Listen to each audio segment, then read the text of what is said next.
جماعة أكيد كلياتكم شفتوا ترند الليمون يلي بشقر الشعر، لهيك هلا رح نجربه على شعر أحمد، رح نجرب مو خسرانين شيء. قال الليمون إذا انترك على الشعر بالشمس فرح يصير الشعر أفتح، فخلونا نجرب ورح نورجيكم النتيجة إذا فرق معنا شيء.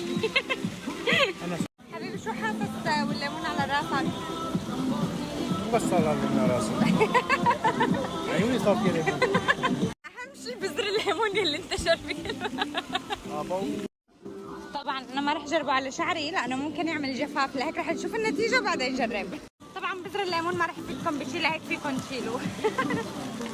وبنشوفكم بعد شوي بارتو. وطبعا هون كنا عم نتناقش اذا نجحت التجربه ولا لا، وبحب خبركم انه لا تجربوه لانه ابدا ما زبطت، وحتى هيك يعني الليمون والحمضيات بتعمل جفاف بالشعر، لهيك بدي اقول لكم انه ما تجربوه وتصدقوا اي شيء بتشوفوه مثلي. اتفقنا؟ وبس هيك، بحبكم.